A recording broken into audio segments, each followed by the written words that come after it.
Olá, minhas passageiras e passageiros, vocês que estão embarcados nessa jornada Desinflama. Hoje, essa escala tem um convidado que vocês sabem que mora no meu coração. Pois é, hoje é o médico, o doutor Juliano Pimentel, que vem trazer informações preciosas para nós sobre essa viagem, enfim, sobre essa escala e sobre as condições de voo, né? Para quem eu imagino que todos conheçam, mas para quem ainda não conhece essa sumidade, o doutor Juliano Pimentel, ele começou a carreira dele como fisioterapeuta para tirar a dor das pessoas. Depois ele foi para osteopatia. Aí não bastasse, ele fez medicina. Aí ele resolveu fazer um mestrado nos Estados Unidos de coach na Universidade da Flórida e agora nada mais, nada menos do que o doutorado lá nos Estados Unidos.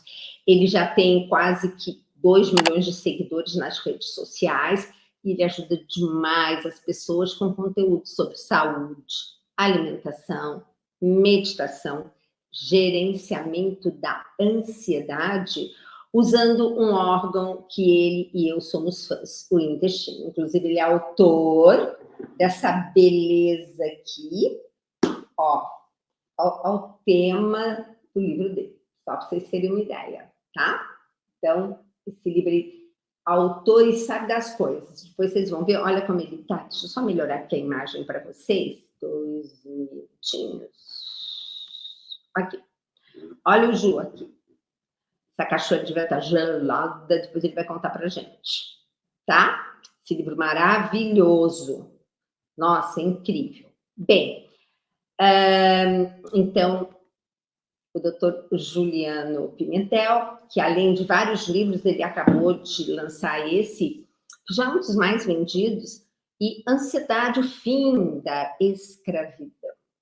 Então, nós contamos com o doutor Juliano nessa nossa escala, né, na jornada Desinflama, para trazer para você informações sobre a relação entre o intestino e o cérebro, e as recomendações práticas sobre como usar os remédios da natureza, né? E as melhores estratégias. Estratégias para desinflamar a mente e assim aplacar a ansiedade, a depressão, enfim, todo esse cansaço, esse desânimo que poderia impedir você de desfrutar ainda mais essa jornada maravilhosa que eu tenho certeza que você também está amando, o Destino Desinflama. Vem para cá, doutor Juliano. Muito obrigada pelo seu sim, oh, coisa boa. E aí, queria fazer uma camisa azul em homenagem a esses olhos. Em homenagem, você também pôs camisa azul, né? Nossa Senhora. Obrigado pelo carinho, pelo convite. Você sabe que seu convite é uma ordem para a minha pessoa e estamos aqui. Eu acho que de copiloto hoje nessa aventura com o pessoal e vai dar tudo certo. Tá gostando? Tô adorando. Então, eu tô adorando. Doutor Juliano, Ju, para os íntimos, tá? Ju, vamos começar falando sobre o que é uma mente inflamada, porque hoje nós vivemos uma epidemia de cansaço, indisposição, preguiça, ansiedade, ninguém tem vontade de fazer uma atividade física. E hoje, inclusive, li um artigo fantástico de agora, de 2021, e cada vez mais, Juliana, eu fico impressionada como Deus colocou tudo já prontinho, é só a gente descobrir e quando descobrir, aproveitar e fazer. Então, eu gostaria que você, por favor, falasse um pouco sobre essa relação entre os sinais e os sintomas com a inflamação crônica que assola o nosso planeta. Eu acho assim, Gi, antes de mais nada, eu acho que as pessoas têm que entender que não é à toa que a medicina integrativa, a nutrição funcional, todo mundo tem um olhar sobre a inflamação crônica. A inflamação, ela é ótima, ela é necessária à vida. A inflamação aguda, ela é muito bem-vinda. E o grande X da questão é quando a cronicidade da inflamação ela não é modulada e não tem início, meio e fim. Tem doenças que precisam de uma cura mais longa, dependendo da agressão. E aí, via de regra, ela entra dentro de um contexto de inflamação crônica. Mas quando a gente fala de inflamação crônica de uma maneira direta, a qual você sempre combate, eu sempre combato, e todo mundo que trabalha nessa área combate, é a inflamação silenciosa, subclínica ou clínica, muitas vezes em doenças autoimunes, tiroidites, inflamações crônicas, mas que a pessoa não entende que o potencial inflamatório local tem uma reverberação, assim como uma pedra jogada no lago, que cada onda subsequentemente se expande até tocar as margens do lago, e as margens seriam a nossa pele. Linda essa explicação. Então, assim, desde o ambiente onde começa, e normalmente qual é o ambiente onde começa? São os órgãos de choque. Os órgãos de choque são os órgãos de absorção, são os órgãos de alto contato. Pele, intestino, pulmão. Normalmente, pela pele, nós absorvemos inúmeras toxinas, através de maquiagem, couro cabeludo entra, tinturas e por aí vai, os cremes e por aí vai. No trato digestivo, na mucosa, ou seja, a pele por dentro do corpo, também alto índice de absorção, tanto que temos suplementos e remédios que são sublinguais. Então, nós temos que entender que tudo que entra em nosso corpo, e aí eu entro até dentro do patamar ionizante, né, que nós temos até radiações como Wi-Fi, como 5G, e tudo isso acontece, corrente telúrica.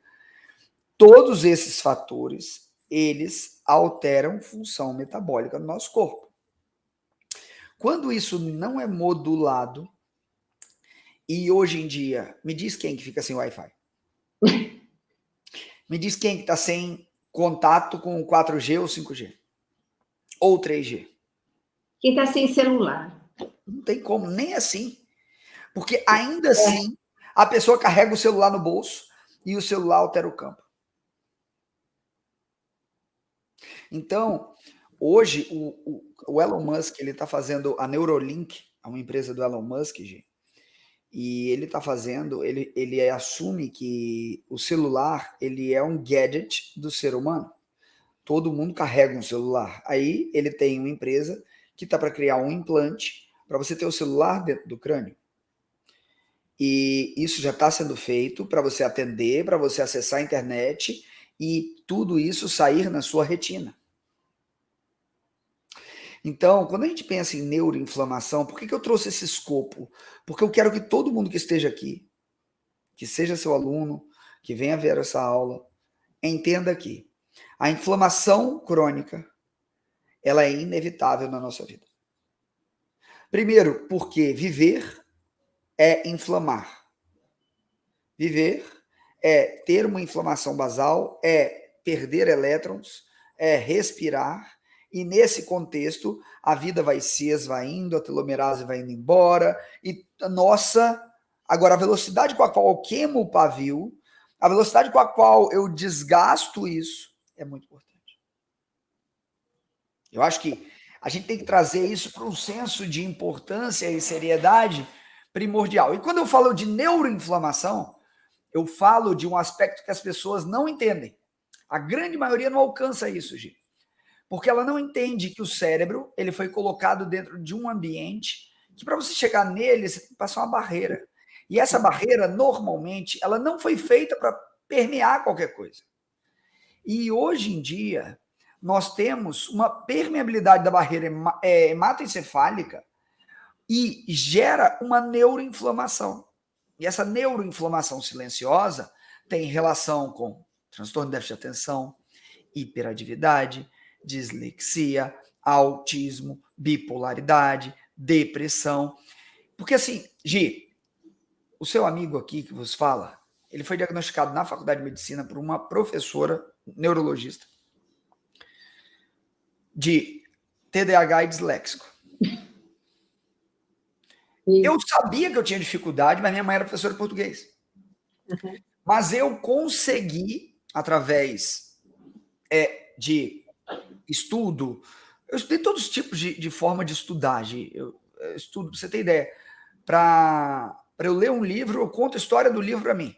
Eu resumo o livro, depois faço mapa mental do livro, depois eu faço flashcard do livro, depois eu tenho que ouvir o que eu falei.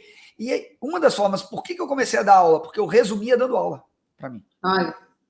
Aí eu entregava a matéria, mandava um vídeo para meus colegas na faculdade de medicina, para eles estudarem, porque eu entrei em medicina mais velho, então eu fui meio que o padrinho também, eu e outros amigos meus que eram mais velhos. E aí acabava, estudava e acabava resumindo matéria para os mais novos. E como eu entregava através de aula. E aí a veia de professor sempre esteve dentro, e eu aprendi a adaptar isso ao meu cérebro, minha realidade. Então, quando a pessoa fala assim, você tem TDAH. Não. O meu cérebro, ele é adaptado dessa maneira já, e isso faz parte de quem eu sou. Michael Phelps tem TDAH. E o estado de hiperfoco dele é na piscina. O meu é nos livros. O meu estudando. Então, eu acho que o principal aspecto quando a gente fala de ansiedade, Gi, é a pessoa entender que, dependendo do temperamento, quando a gente pega Hipócrates, Galeno, que começaram a traçar isso, as teorias do fleuma, colérico, fleumático, melancólico e por aí vai, eu acho que o mais importante dentro disso é a gente conseguir entender que um colérico responde de uma forma à ansiedade. O fleumático responde de outro. O melancólico de outro. E o sanguíneo de outra forma. E esse caráter mineral, que quando a gente vai para São Tomás de Aquino e outros colocam isso muito bem, eles falam que é a característica inerente à alma.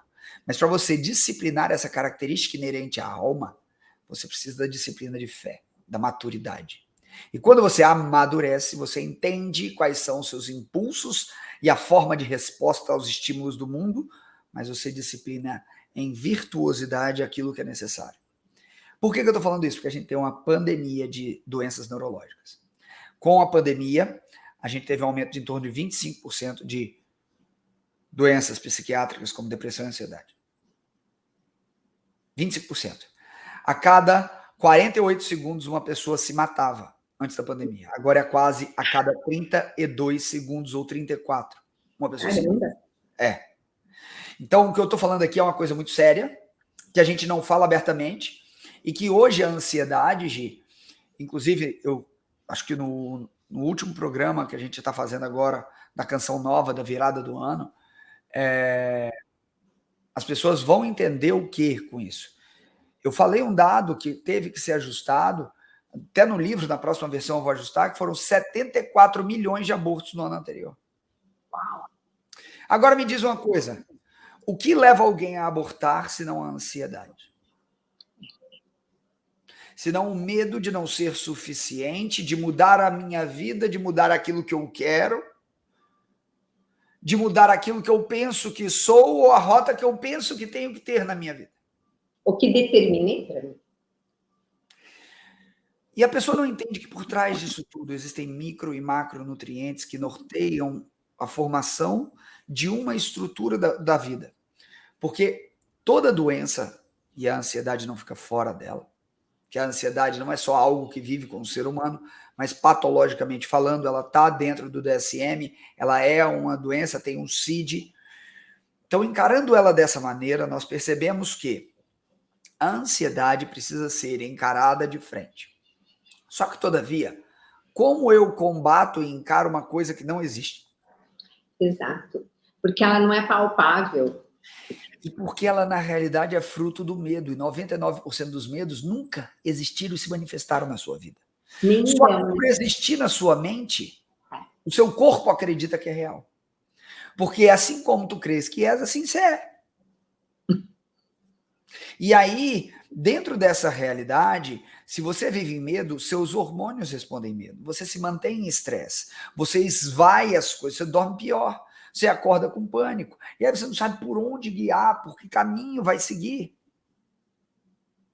Mas a neuroinflamação e a inflamação crônica, ela permite um estado de fragilidade para que esses ataques sejam muito mais pungentes, profundos, reais sobre a sua vida. E quando a gente pega uma sociedade que não sabe quem é, É. Você não sabe o que é. Você não tem real contexto da sua identidade. E quando você não sabe quem é, aquela história filosófica do País na Alice País Maravilhas. Para onde você vai? Não sei. Para quem não sabe para onde vai, qualquer caminho serve. E para quem não sabe quem é, qualquer coisa ele pensa que é a realidade dele. Uhum. E aí, se a pessoa cresceu doente, cresceu inflamada em um lar inflamado, Gi, ela acredita que ela é daquele jeito. Mas minha mãe é diabética, meu pai é diabético, logo eu sou diabético. E ele não entende que a genética é igual à mentira. Como assim a genética é igual à mentira? A genética, ela 99% das vezes, ela vai manifestar o que o ambiente determina. Se você não entende que a epigenética, o ambiente que você foi criado, como você lida com tudo, vai determinar a expressão ou supressão de genes, você se torna refém de algo. Então eu preciso de um ambiente interno correto, de um ambiente externo correto, favorável para modular aquilo que a minha genética me oferece. Então, eu tenho TDAH, eu tenho inclusive eu mandei para o Rock meu exame, aí para ele dar uma olhada. Mandei no zap dele essa semana. Tá, ok. O que acontece? Eu tenho uma história, vou pegar aqui. Meu pai morreu com 49 anos. Meu pai, quando ele morreu, pessoal, para vocês entenderem, papai, ele morreu, tinha 11 anos de idade. Papai era um cara que tinha muitas mulheres. Papai tinha síndrome de Salomão. Ele não podia ver uma periquita que ele era apaixonado por ela. Mas era isso, ele não era um cara que falava assim, que separa o sexo do envolvimento, não. Ele se envolvia afetivamente e amorosamente com todas.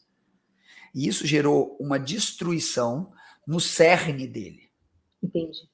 O que fez com que ele desenvolvesse uma série de doenças autoimunes, o que fez com que ele soubesse que tinha que fazer o cateterismo e não conseguisse sequer operar.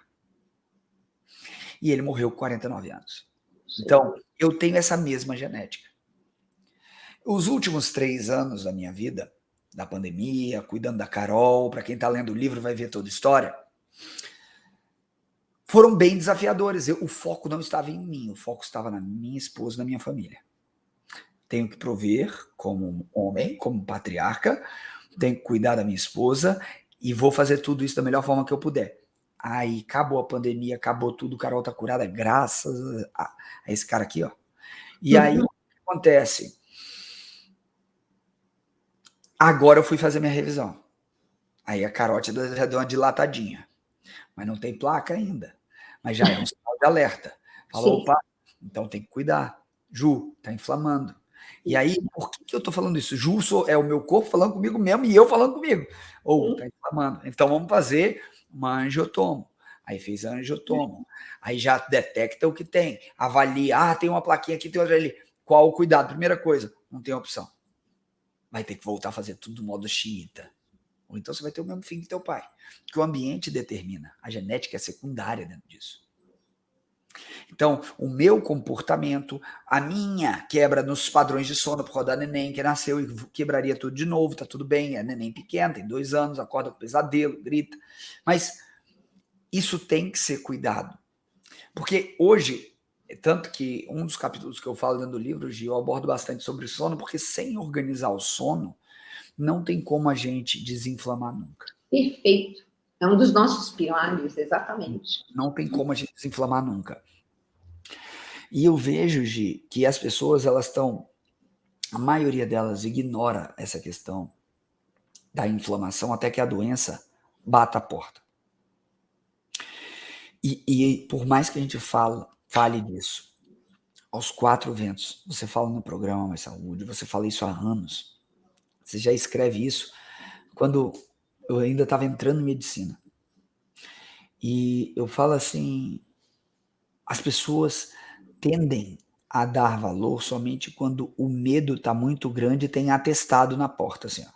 Oi, está aqui, você está com problema, o câncer já apareceu, a pressão alta já apareceu, a dor crônica já apareceu, a artrite, a artrose já apareceu, aí a pessoa corre para fazer o que tem que ser feito. E o mesmo vale para a ansiedade, o mesmo vale para a inflamação cerebral. Então ele não entende que ele tem que ter essa questão do sono organizado, da alimentação organizada, de ter uma alimentação mais equilibrada possível, igual você ensina aqui para as pessoas, entendendo o que te inflama, o que desinflama e como isso acontece. Porque se a gente não fugir disso, o processo inflamatório que inicia lá no intestino com a pedra que foi jogada, depois chega no fígado, do fígado se espalha para o corpo, começa a aumentar a gordura visceral, começa a aumentar a gordura periférica, a gordura é um órgão endócrino, aí altera todo o eixo hormonal, altera o eixo hipófise adrenal, altera a tireoide, altera a parte suprarrenal, vai alterar tudo, não tem jeito. E aí a pessoa fala, mas eu sou um vampiro, eu só faço as coisas de madrugada. Não, querido, você está doente. É isso aí. Não é que você é um vampiro. Ah, não, mas eu cresci assim. Não, é o ambiente que você estava que era errado. Exato. Eu não conheço nenhum ser humano noctívago. Nosso olho não brilha no escuro. Geneticamente isso não existe. Então você é um ser diurno. Só que a tecnologia, esse monte de luz, enganou muita coisa. E a gente está ficando meio perdido dentro dessa história. Então, quando a gente pensa na inflamação, Gi, que é o cerne de toda essa conversa que você está tendo com o pessoal, eu acredito em dois aspectos que você não falou que vão estar aí dentro. Não sei se você vai falar com eles. Mas um aspecto que eu tenho certeza que você vai falar e é tão importante quanto é a oração. Uhum. Sem oração, você não ativa algumas áreas no cérebro. Exato. Mas sem meditação, você também não ativa. A meditação e a respiração, elas são necessárias para desinflamar. E existe um aspecto muito importante que para eu reduzir a quantidade de adenosina no cérebro pelo cansaço, eu tenho que gerar esse silenciar. E a meditação gera esse silenciar. A meditação associada à respiração gera esse silenciar potencializado. A respiração, quando a gente pensa na palavra espírito, o espírito é o sopro, é o ar, é um vento, tá? Etimologicamente falando, pneuma, o ruar é o sopro. Então, ele se manifesta como sopro e é o que mantém a nossa vida. E a única coisa que dita e altera o fluxo de pensamento automaticamente é a respiração. Uhum. Não tem outra via de se fazer isso. Então, se eu governo e domino a minha respiração, eu domino a minha frequência cardíaca, eu domino a velocidade de pensamento.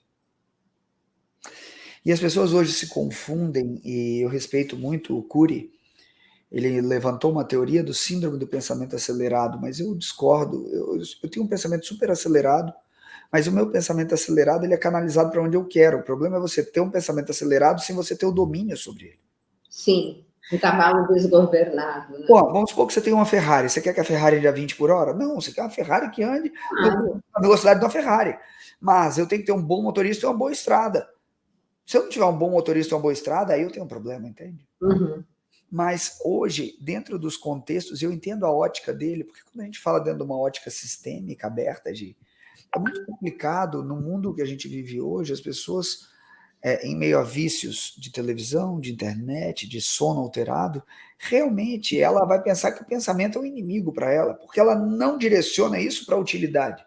Agora, olha quantas coisas, sua velocidade de estudo, sua velocidade de aprendizagem, tudo isso é treinado, esses engramas, quanto mais você treina, mais você produz. E a palavra engrama, gente, é aquilo que eu faço repetidamente até o ponto que se torne um hábito.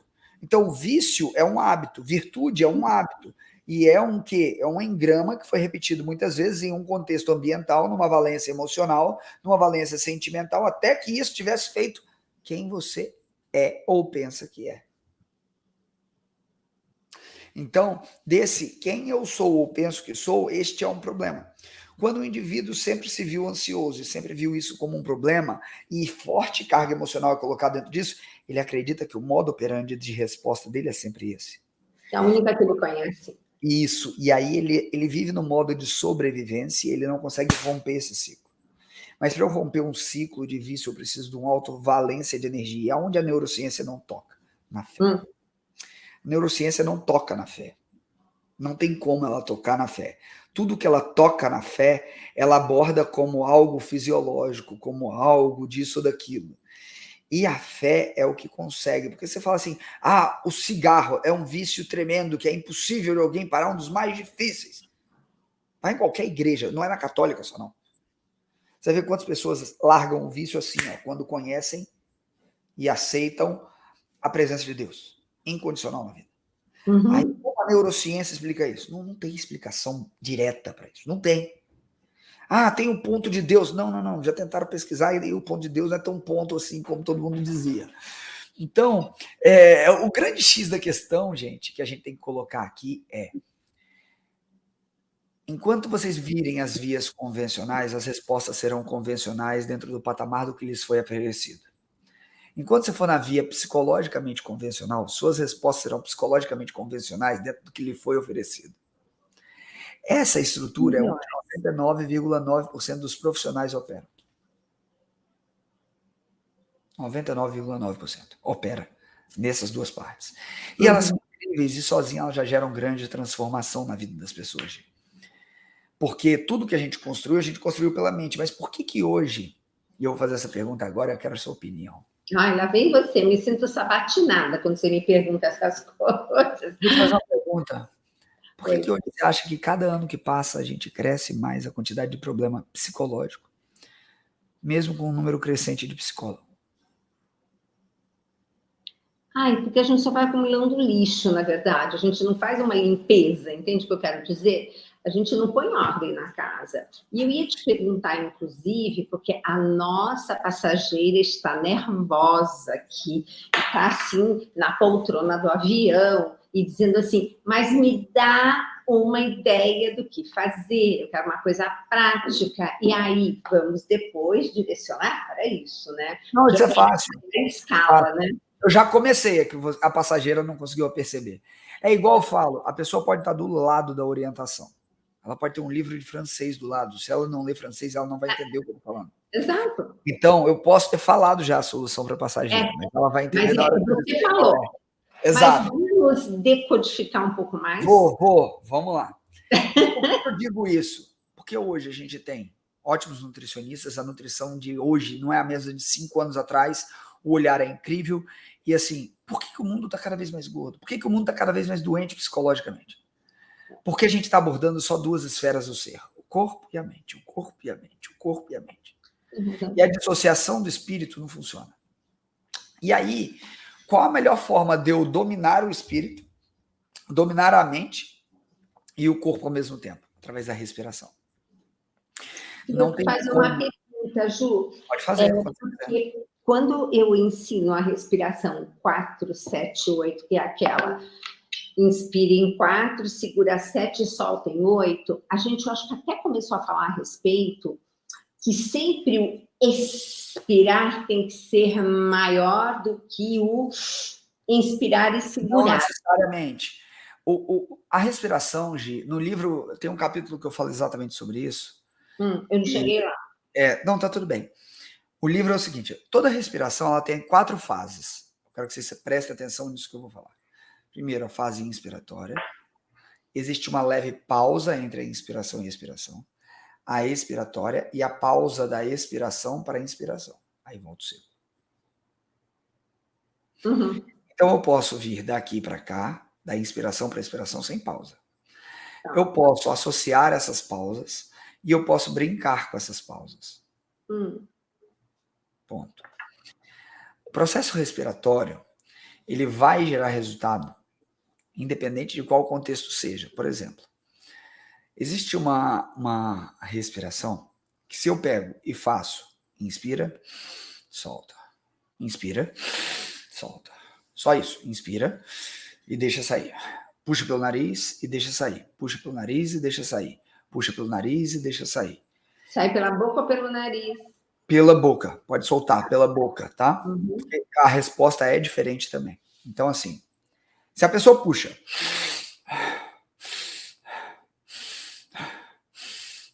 e só faz isso. Só isso. Dança, que vocês não sabem, porque ele fez isso comigo e com o Rock. E o Rock deu um baile em mim, por quê? Porque ele toca pistão, né? E eu tava assim, morrendo. Foi aqui, ó, no meu escritório. Os dois estavam aqui, o Rock na maca, a Giz sentado no chão, no tatame, e ela. Ai, meu Deus, tô cansado. Eu continua. Por quê? Parecia que eu estava correndo uma maratona e que o meu técnico dizia, já está chegando, mas vai, agora você tem que dar todo o gás. E não dava mais. E nessa hora, não tem como você pensar em mais nada. Você só pensa na respiração. Você só pensa na respiração. Então, o que eu acabo nesse exato momento? Eu acabo com a ansiedade. Por quê? Qualquer respiração consciente, ela acaba com a ansiedade. Por quê? Porque eu te trago para o estado de presença, e no estado de presença não existe ansiedade. A ansiedade, ela existe na faculdade mental chamada imaginação, baseada em uma imaginação de medo que você carrega. Então, qualquer respiração consciente, eu trago a pessoa para o momento presente. Quando eu trago o momento presente, se ela estiver em um estado de foco respiratório, ela não tem ansiedade nesse foco. Mas quando ela parar de respirar, quando você para de respirar na sua vida? Não parou nenhum momento, nenhuma hora, mas você parou desde que você nasceu. Então, não é sobre o problema do que está acontecendo, mas o quão consciente eu sou sobre o que acontece na minha vida. O problema não é a velocidade da respiração. O problema não é a frequência da respiração. O problema não é os códigos que você tem na respiração. O fato como um todo é que você vai precisar fazer a respiração como tem que ser feita em consciência. Aí você vai ter resultado. Porque toda respiração consciente vai gerar resultado. Porque toda respiração te traz para o momento presente. Aí, doutor, isso é verdade? É. Mas por que todo livro fala para a pessoa respirar que está ansiosa, fazer assim, ó?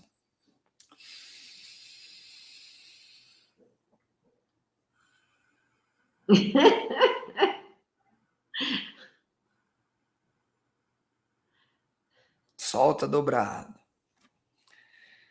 Se você for perguntar para os ansiosos que chegam para mim para eu cuidar deles, vai variar de acordo com o temperamento do indivíduo. O colérico, como faz? Já que falamos dos coléricos sanguíneos, eles são expansivos. Normalmente, eles respondem muito melhor em aspectos de sedação. Eu tenho que expandi-los em algo muito mais enérgico do que calmo. Olha que legal. Se eu vou para um fleumático, depende do estado de humor do cara. Se eu pego um cara que já está ruim, com baixa energia, e ponho ele para respirar, e ele já tem baixa energia, e eu ponho ele para respirar uma respiração que lentifica ele ainda, não é isso, o problema dele não é esse. Ele tem que canalizar, ele tem que aumentar a energia e canalizar para o resultado que ele quer. Então, para cada temperamento, eu tempero com o que é necessário a partir da respiração. A gente está desenvolvendo um aplicativo, Gi, agora, sobre ansiedade, e para você ter ideia, foram quase 68 equações diferentes de respiração para cada humor. Caramba! Então, se você acordou empolgado, é uma frequência de respiração. É uma equação. Se você acordou triste, é outra equação de respiração. Se você acordou em pânico, é outra respiração. Não existe nenhuma igual a outra. E a gente está montando isso já tem 7 meses. Vai demorar mais ainda, porque é bem complexo o material, mas é incrível. E por quê? Porque não adianta. É o remédio mais barato, gratuito, que você respira enquanto a gente ainda tem ar de graça. É isso aí. E enquanto a água já não é. Então, exato. E aí, então, dentro desse quesito, quando a gente coloca o ar como um dos elementos primordiais da nossa vida, Porque a água é um dos elementos, a terra é outro elemento, a água é outro elemento, e o fogo é outro elemento. E o último é o espírito, que na medicina ayurvédica chama de éter, que é o espaço. Então nós temos a terra, tudo que você comeu é terra. Era uma planta que veio da terra, e era terra. Era uma fruta que era terra. Era uma carne que era terra. Do pó veio, do pó volta. A gente também veio da terra. Então, o que acontece? Aí tem o elemento água. Como eu conjugo cada um desses elementos para desinflamar? Então, mas o que é o elemento fogo, doutor? Bom, dentro do elemento fogo, você vai ter algumas coisas envolvendo a parte cardíaca, a parte de fígado, alguns contextos de queima, literalmente. Tá? E aí você vai ver que dentro de cada elemento desse, você tem um movimento. E o ar, ele, quando pega e entra e trabalha nesse movimento, para cada tipo de temperamento, ele gera uma resposta. Então, não adianta eu pegar a mesma respiração de uma maneira geral, ela vai funcionar para alguns, mas quantos vão ter saco de fazer a mesma respiração? Ou talvez seja aquele início que você dá um gadget, uma ferramenta, e depois a pessoa se entusiasma para sair em busca. Porque, assim, é como a gente fala, né? Esse trajeto, essa jornada desinflama, não é uma dieta que tem um dia para começar e outro para terminar. É uma vida. proposta de estilo de vida. Não, então, a gente aponta para coisas que as pessoas nunca nem sequer imaginaram. Para quê? Para a gente plantar uma semente. E aí sim, cada semente de cada pilar vai brotar diferente nessa terra do seu coração, né? E aí você vai... Porque Deus vai suscitar, gente, não se preocupa, pelo menos quando nós estamos abertos a isso, né? Juliano, Deus suscita. O Espírito Santo vai lá e, ó, buzina na tua orelha. E você, ok. Então, quem tem... gente, oração é que nem exercício. Oração é base, cara. Não tem como nenhuma doença ser abordada assim, independente da sua religião, gente. Você tem que estar conectado com o sagrado, não tem como. E outra, ninguém nasce sabendo, tá? E quando você começa, Deus te ensina e você vai. Como é que... Tem gente que Deus fala na palavra que dá inveja, né? Que eu falo assim, mas que droga, fique comigo, não é assim. O outro é no sonho. O inconsciente trabalhando, de repente brota lá. Eu falo, meu Deus, recentemente aconteceu isso. E aí, cada um tem o seu jeito de Deus conversar. Então, você desenvolve. Por isso que eu digo, a gente vai dar, assim, pistas e boas ferramentas, né, Juliana? Para depois, cada um e seguir o seu caminho. A coisa que eu mais gosto no consultório é de dar alta para o paciente. É da autonomia. É autonomia, isso mesmo. Autonomia é a palavra ideal, porque não é criar alguém para ficar no seu pé a vida inteira. A pessoa tem que saber guiar os próprios passos, gente. Senão é loucura, é insano isso. Isso, exato. E quando a gente pensa, Gi, você falou um ponto aí que me veio uma ideia aqui agora, que é muito importante, que um dos pontos que mais deixam as pessoas doentes hoje e inflamadas em vários contextos é a inveja. A comparação da sua vida com a vida alheia, ela é... A grama do Acho que vizinho. a palavra mais bonita que eu tenho para dizer é idiota. Sempre o outro tem o que você acha que é melhor. E não é nada disso. Você não entende que assim, não somos nunca iguais em nenhum aspecto. Todos somos únicos no universo inteiro. Só tem a nossa impressão digital e a nossa microbiota. Sendo assim, microbiota, né? não tem como você ser igual a ninguém, nem se comparar a ninguém. E quando a gente fala na comparação, é um tipo de estresse crônico que é gerado pela ilusão de potencial do que o outro fala. Aí vem aquelas frases maravilhosas, mas a sociedade me impõe. Não, ninguém te impõe nada, querido. Você está fazendo o que você quer. Exatamente. Entende? Dentro do ambiente que você tem, com o melhor que foi ensinado. Mas é isso. Eu gosto muito de uma frase que diz assim: você tem que ser flor no jardim onde Jesus plantou você. Então, se você é uma margarida linda, maravilhosa, mas não vai se comparar com a rosa, com a orquídea, porque não é isso. Você é bela naquele lugar, né? Isso é fantástico. Eu falo da seguinte forma isso. Você já viu alguma flor não exalar seu cheiro, independente de onde ele esteja? Se ela nascer no meio de um lixão, ela vai ser a flor e vai levar a fragrância dela onde quer que seja.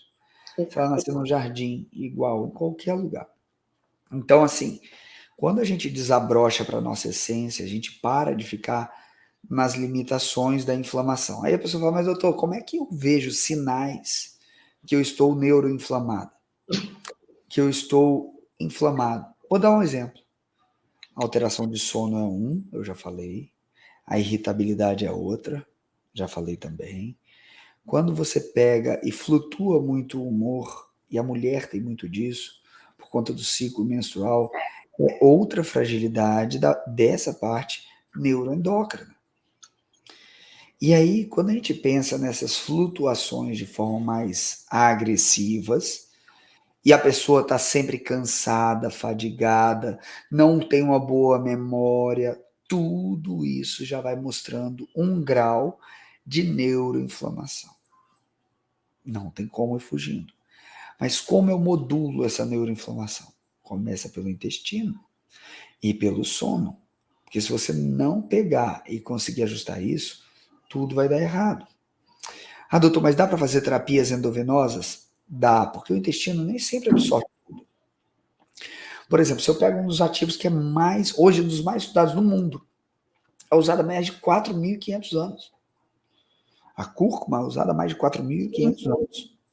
Ou mais, porque a Ayurveda brinca entre 4.500 a 7.000 anos. Da mesma idade do Mahabharata, que é o livro. Nossa. E aí, a gente fala nisso. Cara, se uma raiz que é usada há 7.000 anos tem baixa absorção e eu consigo hoje fazê-la ser colocada, injetável, consigo fazer em nanopartículas, estão usando ela para sistema nervoso central, estão usando para câncer, estão usando para aterosclerose, estão usando para tudo. Aí eu te pergunto, você tem intimidade com isso? Porque é usado há 7.000 anos e você talvez não tenha nem ouvido falar disso. E enquanto você não ouve falar da base que é necessária, como a cúrcuma, e não associa a cúrcuma ao sono correto, a uma prática correta, alimentação correta, ingesta hídrica correta, você vai ser refém. Porque tudo que a gente está falando é como se fosse assim, ó. A gente trouxe aqui tem a primeira camada. Aí eu venho, aqui dentro tem outra. Que bonitinho, boneca russa. Aí, aqui dentro tem outro. Bonito isso. Aí, aqui dentro tem outro. Mas eu estou inflamado, tá? Mas aqui dentro tem outro. Ai, é o cerne da inflamação. Só que quando você chega no médico, você não chegou com isso. Você chegou com essa queixa. Aí depois você chegou com outra queixa associada. Aí você chegou com outra queixa associada. E a pessoa não entende que todas essas capas aqui são camadas do mesmo processo em fases de identidade distinta. É igual curva de rio. Primeiro para uma folha, depois para mais folha, depois para mais folha, para mais folha, para mais folha. Daqui a pouco está um pandemônio. Então você fala, mas doutor, como eu desinflamo? A gente precisa lançar mão de estratégias que, na minha concepção, são fundamentais. Hoje, a minha concepção sobre o jejum ela é muito peculiar. Eu vejo da seguinte forma, Gi. O jejum é algo tão poderoso que se as pessoas usarem errado, elas vão se machucar. Olha. E ele foi tão banalizado hoje em dia na internet que tem muita gente fazendo problema com jejum e depois falando, eu nunca mais consegui fazer jejum porque eu entrei em compulsão agora por conta do jejum. Quando uma pessoa que está completamente intoxicada, completamente compulsiva, completamente viciada, sem uma base espiritual e lança a mão de uma ferramenta como o jejum, ela está dando um tiro no pé. Isso mesmo. O jejum é algo tão poderoso, mas eu quero que vocês entendam assim, gente. Eu vou falar aqui biblicamente, eu sou católico, vocês sabem, eu e a Gia, a gente tem, independente disso, eu vou trazer a luz dessa sabedoria da Bíblia para vocês algo. Existem alguns tipos de embates espirituais que só saem com oração e jejum. Perfeito. Contudo, todavia, entretanto, o primeiro local de embate espiritual é no seu pensamento. E o seu pensamento ele é modulado por muitas coisas no seu corpo. E quando você entra em jejum, existem alguns ambientes e fases da vida que, se você entrar em jejum, você fragiliza o seu corpo e fragiliza seus pensamentos, fazendo com que você se coloque muito mais em risco para qualquer coisa que não preste do que fortemente está sendo tratado para algo. Então, o jejum metabolicamente, doutor, não quero correr esse risco, então faz jejum intermitente e não inventa moda. Isso. Começa 14, 16 horas e... Desculpa, repete novamente, querido, porque... Assim, as pessoas estão numa moda muito maluca, Gi.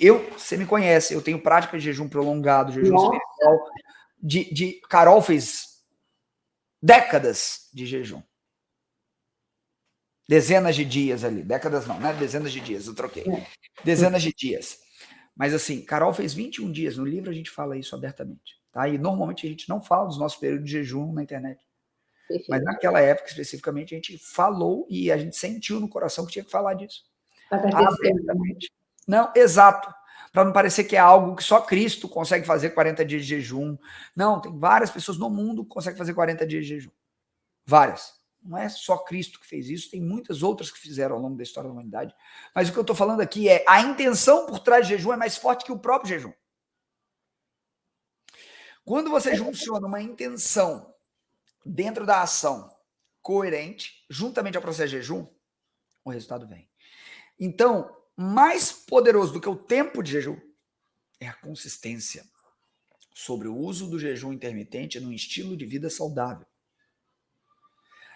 Se tem uma coisa que a vida nos apresentou é que nós devemos ter variabilidade. Então não venha todo dia querer fazer 24 horas de jejum. Talvez vá dar problema para você. Não venha todo dia querer fazer 14 horas de jejum.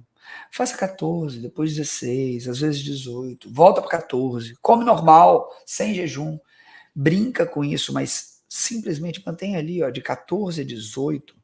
Você já vai conseguir ter resultados incríveis de jejum intermitente. Você não precisa ficar 24, 36 horas achando que isso vai te emagrecer mais. Não vai. Não vai te emagrecer mais nesse aspecto, porque estatisticamente a maioria das pessoas, quando entra nesse nível mais profundo de jejum, elas não conseguem se manter por muito tempo. E depois gera uma adaptação metabólica. Muitos ficam no platô com uma velocidade metabólica mais baixa, por conta de ajuste da tireoide. E aí, para você romper isso, você vai ter que acelerar mais, colocar mais atividade física, ajustar mais o sono, aí vai ter que, às vezes, regular a tireoide, vai ter que... Cara, então, assim, brinque com a alimentação, brinque com o ciclo circadiano, brinque com o ciclo ultracircadiano, mas circadiano é do dia, ultracircadiano é o sono. Aprendendo aqui com vocês. E aí, dentro desse contexto, nós vamos ter o quê? Um olhar dos genes clock que vão ser reativados. Porque os genes clock, gente, eles são ativados mediante a questão do sono. E eles são ativados mediante fotoreceptores. Então, se eu puder dizer uma coisa para vocês. Hoje, que horas eu acordei? Eu acordei às 4h20. Você põe o despertador uma hora antes do amanhecer? Como é que é? Outro dia você falou isso, eu fiquei curiosa. É porque é o seguinte. Tá, você quer ouvir isso mesmo? Eu quero. Então, vamos lá. Nós queremos, né, meninas? Estamos aqui nesse voo. Nossa, nós estamos viajando aqui, hein? Vamos lá. Esse é um dos maiores best-sellers do mundo. Tá bom? Estou com o meu aqui, que eu estou fazendo autor. Você sabe a idade, quando você assume que a idade chegou, quando sua Bíblia tem letra grande.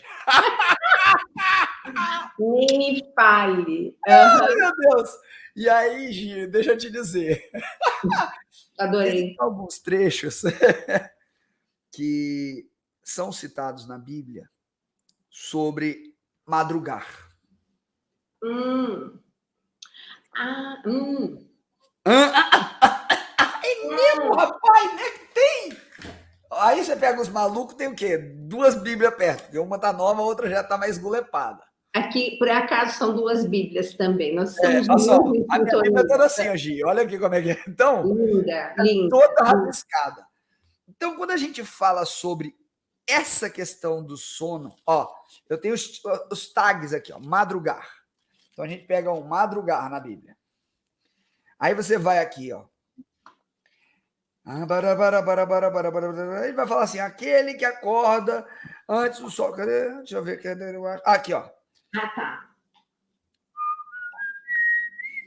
Você vai achar várias fases, depois eu posso botar para vocês. É porque passando assim rapidamente, Não, eu todos os sei. trechos eu paro. Ó, amo aqueles que me amam e os que por mim madrugam me encontram. Provérbios, capítulo 8, versículo 17. Amo aqueles que me amam e aqueles por mim madrugam me encontram. O que acontece? Vamos explicar o seguinte contexto. Vou pegar provérbios aqui, porque, olha, gente, tem pessoas que quando a gente está conversando, você sempre tem uma Bíblia por perto. Esse daí é um. Não, eu sempre tenho. Provérbios, Eu sempre tenho. Não tem jeito. E eu gosto de Provérbios comparar Provérbios 8, 8, Provérbios 8, 17. 8, 17, ok. Tá? Ok. Então, quando você pega Provérbios 8, 17, você vai ver ali, ó. Amo aqueles que me amam e os que por mim madrugam me encontram. Achou? Achei. Ótimo. Existem outras. A outra eu não achei onde é que estava, não. Mas tem vários madruga aqui na minha. Agora eu te mando. Mas é bem interessante. Você não lembra quando Jesus chama os 3 apóstolos, um deles era Pedro, e ele olha e eles estão dormindo. Ele fala, vocês não puderam ficar 1 hora despertos comigo? Já era o quê? Era madrugada. E aí, o que acontece? A prática é a seguinte: isso é mais antigo que Jesus. Esse é o ponto. Me conte. Isso, os hindus, Gi, eles colocam a divisão das horas do dia, sendo que a última 1h36 antes do sol nascer. Adivinha qual a importância dessa hora?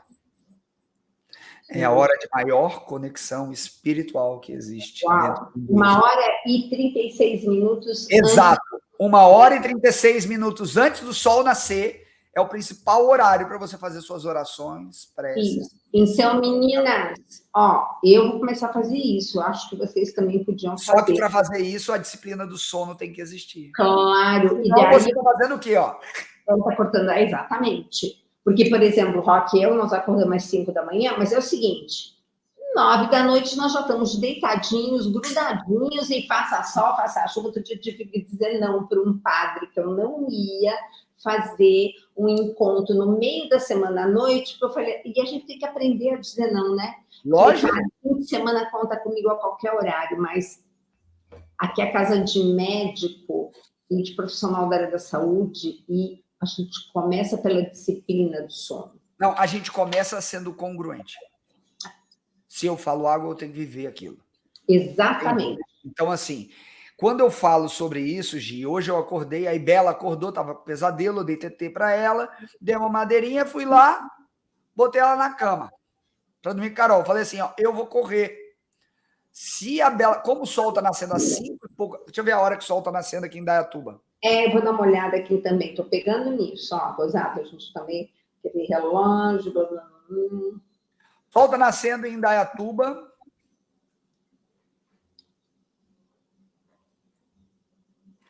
Às 5h20. Tá, então você foi 1h36 antes, mas espera aí. Não para acordar, mas para você começar a orar. Não, para eu fazer minha rotina. Minha rotina é antes do sol nascer. Quando eu, dentro da minha rotina, tem o meu processo de oração. Dentro da minha rotina, o que acontece? Eu contemplo o despertar da vida no dia que surge. Isso é lindo. Porque eu sou filho do Criador e eu vejo a criação despertar diante dos meus olhos. E cá para nós, cada pintura que Deus mostra. Não. O som, 4 da manhã, a minha saracura que está aqui canta. E eu nem tenho saracura, mas a minha saracura canta. Depois chega o papagaio. Depois o galo cantando junto. E a gente vai vendo cada um deles em sinergia. E essa, Gi, quer saber a principal forma de desinflamar? Conexão com a natureza. Exato. E eu tava Porque nós somos parte dela. A maré, se a lua altera a maré, lógico que ela altera o parto, lógico que ela altera a sua pressão, lógico que ela altera seu sono. Vai no manicômio na lua cheia para você ver se não altera. O campo eletromagnético do mundo se altera na lua cheia. Então, não crê. Eu estou falando sério, pode ver pessoas que têm demência, pessoas que têm alteração de comportamento, doenças psiquiátricas. Em lua cheia é outro comportamento, porque energeticamente o indivíduo está diferente. Sim. E há uma interferência na sua água corporal, de acordo. E a gente, isso é bem complexo, mas é muito lindo, viu? E assim, você sabe o que é muito legal? Porque eles estão ouvindo isso de 2 católicos, mas se a gente falar isso fora desse ambiente, a pessoa fala, não, mas isso não tem nada a ver, é misticismo. Não, gente, místico é tudo que não é material. Quando a gente fala de ciência, a gente fala de física, a gente fala de campo eletromagnético, isto é ciência. A ciência é um dom do espírito. E todo dom, ele é forjado para nos conduzir ao sagrado. Não existe nada fora dele. E tudo que existe é para nos conduzir a ele.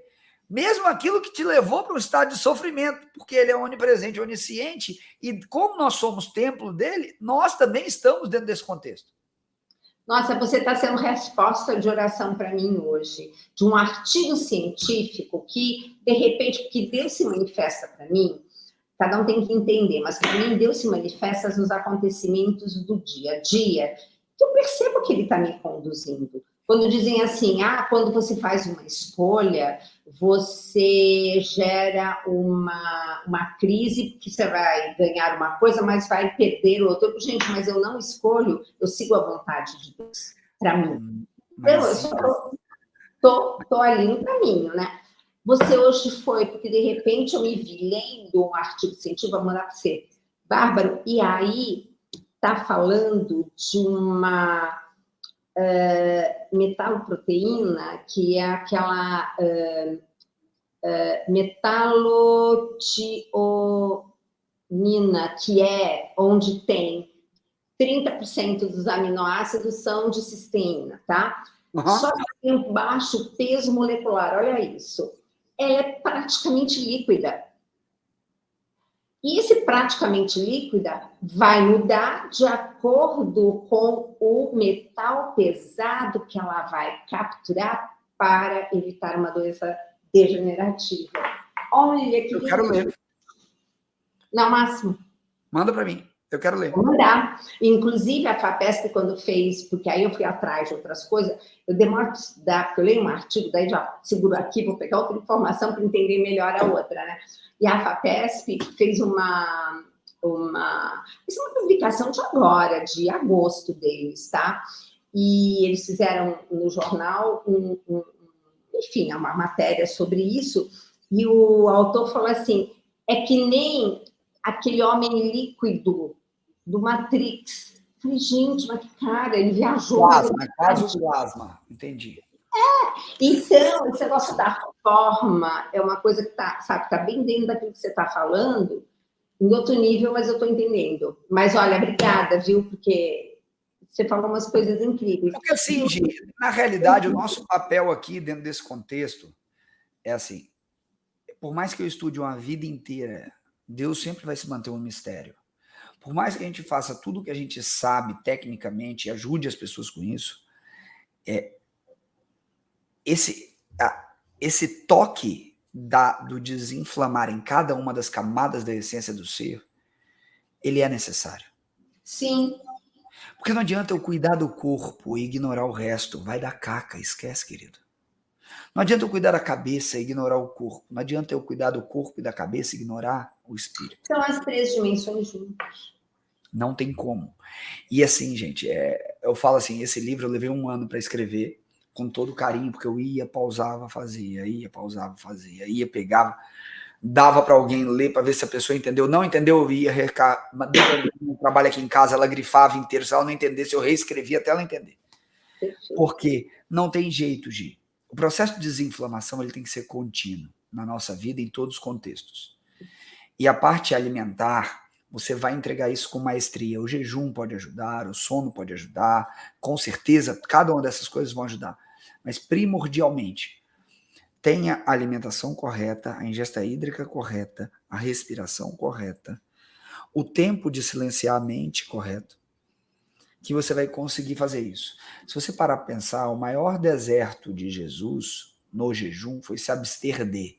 Mas não foi só abster de comida. Quando você se abstém dele, foi pro deserto. Não foi com ninguém, estava sozinho. Foi pro deserto, cara. Então, no deserto, hoje eu acho que um dos maiores problemas que nós temos é que nós não suportamos a nossa própria presença. Querido, você sabe que já está praticamente chegando no horário da gente terminar, mas olha, quando você fala é uma bênção. Você sabe uma coisa que eu estava conversando com a irmã Zélia? Ela é uma mulher extraordinária, ela deu um testemunho para a gente, assim, que do suco de couve, o quanto fez bem para ela. E ela falou, eu não tenho problema para dormir, e cada noite eu durmo num lugar diferente, num colchão diferente, num travesseiro diferente.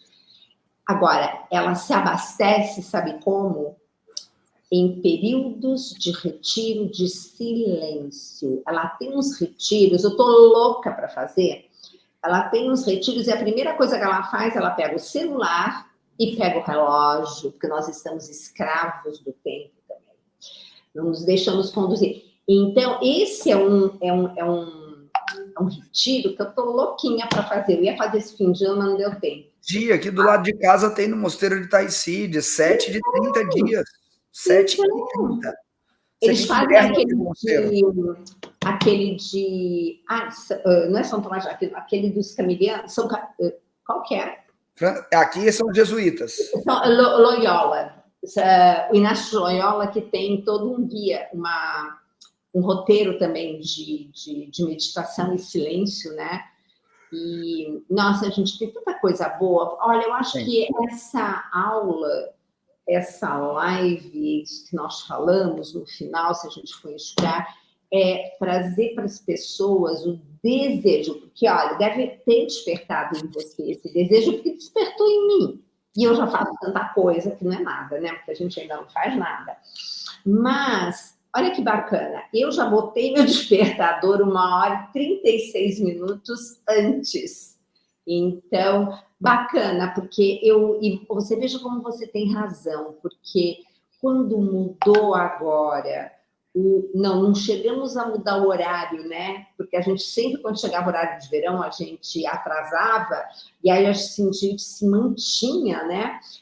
Acordando ainda à noite, vendo o amanhecer. E agora está uma coisa tão esquisita, quem acorda no horário normal e é dia. Eu acho isso estranhíssimo, mas olha aí a conexão que você fez, que bárbara. Eu vou te explicar o seguinte, para finalizar, tá, gente? Olha só. Nós somos parte integrante da natureza. E a gente tem que se adaptar ao funcionamento da natureza, não é o oposto. Olha, você falou daquele cara maluco que está querendo pôr um chip na cabeça da gente, botar o celular lá dentro. O Elon Musk. Hoje parece maluquice, mas daqui a um tempo... vai ser normal. Hoje, a gente é da época que não existia celular. E aí você vai dizer, mas é tão normal. Não, não é. Tem coisas acontecendo que não são para a natureza do ser humano. Então, vamos... sabe quanto é aquele... quanto menos é mais? É um pouco assim. Eu acho que vai ter contexto, mas se você parar para pensar, há 10 anos atrás, o que a gente carrega hoje na mão era inevitável, era assim, isso é loucura, isso não vai existir. E assim, eu não sei o quanto, daqui a 10 anos, 15, uma geração que cresceu vendo os pais ter isso na mão, vai falar, nossa, meu pai tinha que carregar isso. Ai, que horror, é verdade. Porque nossos pais não tinham isso na mão. Não. Então, eu não uso o relógio. A primeira vez que você está me vendo de relógio, porque depois dos meus exames, eu estou fazendo o relógio mapear toda a minha frequência, mapear Aí meu deixa eu sono, falar com mapear o tudo. Rock lá, já que você mandou o exame, porque Não, o mas depois Rock fala para o Rock, depois vai com calma, mas é tranquilo. Depois eu tá. mando tudo, eu vou conversar com vocês lá no consultório também. E aí, por que eu estou dizendo isso? Porque, na verdade, Gi, como a gente é parte integrante da natureza, olha lá, o Sol está começando a se alterar de manhã, de noite, e ele vai fazer isso o tempo todo. O tempo todo. Mas ninguém sabe se é sol ou noite, porque eu tô com a lâmpada na minha cara aqui. Exatamente. Eu ligo um monte de luz na minha cara, tem Wi-Fi aqui do lado, tem minha plantinha ali. E aí vocês vão lá, tem uma planta ali para ficar bonitinho. Vocês não sabem se é dia, se é noite, que horas são. Entendeu? Por quê? Exatamente porque a gente está conversando sobre saúde. E como nós somos parte integrante da natureza, a gente tem que se adaptar ao funcionamento da natureza. Quando a gente se desconecta disso, o ciclo circadiano se desregula, os hormônios desregulam, a inflamação aumenta. Por quê? Lembra que eu falei do ambiente e do gene? Você vai ativar gene clock e o gene clock vai gerar problema. Apelidado seja Clock, né? Porque será que eles deram esse Clock de nome, né? Graças a Deus, o cara não tinha um ego muito grande e botou um nome que faz sentido. E não dele, né? Porque todo mundo tem mania de colocar o seu sobrenome na história.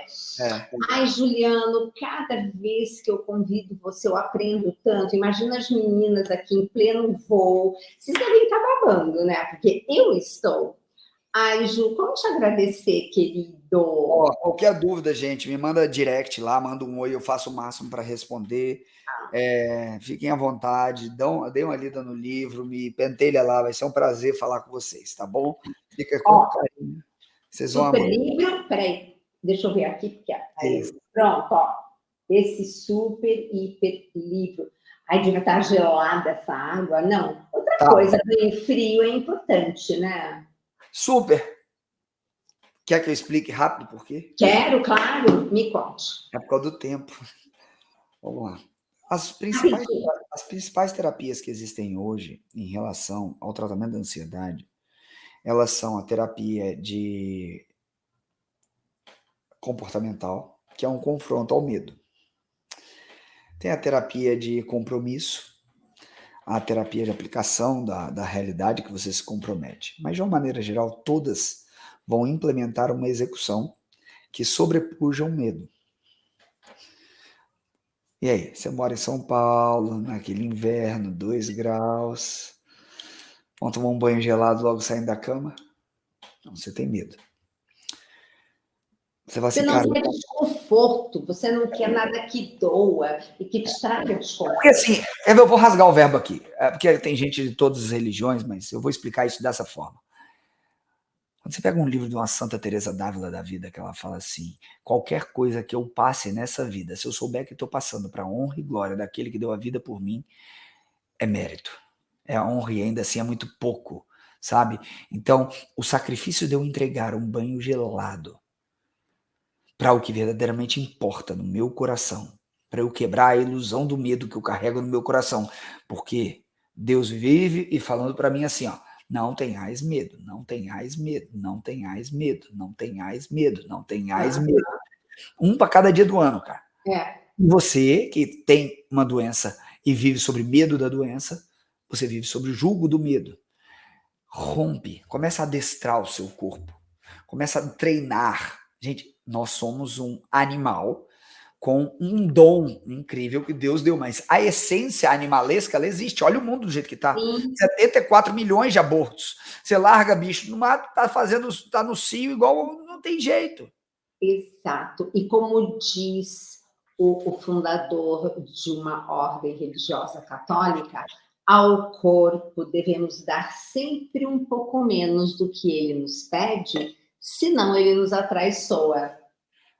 E quando a gente fala assim, ó, um dos livros que eu mais gostei de ler, do Carol, foi a Teologia do Corpo. Porque a Teologia do Corpo, ela determina... Gente, Carol Wojtyla. Ele fala Carol, assim, íntimo. O santo... É meu best, é meu best, é meu best. Olha, quando eu falo de Paulinho, eu falo Paulinho. Eu não falo nem pessoa, nem falo Paulo. Então, assim, gente, é porque acontece. Ó, quando você pega a teologia do corpo e coloca essa disciplina do corpo com a ação da intenção emocional, sentimental e espiritual em tudo que você faz, não tem como você quebrar. Exato. Nada. Não O tem nada Juliano falou do jejum, gente. Agora vocês vão entender a dimensão. Porque assim, quando a gente pega das moradas da alma, como Santa Teresa d'Ávila fala, até a primeira, segunda, você é um neném espiritual. E olha o que tem ali, o ovinho que vai abrindo primeira morada, segunda. Espiritual. E esse neném espiritual fragilizado não pode estar em qualquer companhia, ele tem que ser protegido e cuidado. E esse momento de proteção e cuidado demanda estar fora de alguns ambientes, demanda fortalecer a disciplina do exercício da fé, da oração, que para quem é católico tem um terço na mão, a oração, ponto. Então, não tem opção fora disso. Olha aqui. Você está entendendo? Que é como se fosse mandatório. Não tem. Não tem como. Não tem como. E esses exercícios de disciplina vão forjar o seu caráter para que você não seja dominado pela essência almática dos caráteres colérico, fleumático, sanguíneo ou melancólico. Não ser escravo, né? Esse título tá ótimo, viu, Juliano? Que bom que você gostou, né? Escravidão. Adorei. Não, eu quero terminar de ler, tá muito, muito bom. A letra tá boa, o espaço... Ju, obrigada. Obrigada. São as meninas aqui vão dizer, mas não é mais live de 1 hora? Agora já tá 1 hora e 11 minutos, mas eu tenho certeza que esses 11 minutinhos a mais foram preciosos nesse nosso voo. Sabe o que aconteceu? O avião estava ali esperando para aterrissar, né? E a gente estava assim, esperando o professor doutor Juliano. Porque o pessoal gosta com emoção, então a gente fez uns zigue-zagues com eles aí. Tá, joia. Para dar um frio no estômago. Meu amor, um beijo, meninas. Vamos lá? Vamos que nossa jornada continua. Nós estamos em pleno voo e vamos continuar a viagem, tá? Então, dá para dizer que nós não vamos ter uma sequência de uma ótima viagem depois dessa escala? Impossible. Um beijo para todo mundo. Ju, obrigada. Nega, fica com Deus. Obrigado pelo carinho. Tá? Manda um beijão pro Rock. Deus abençoe vocês. Amém.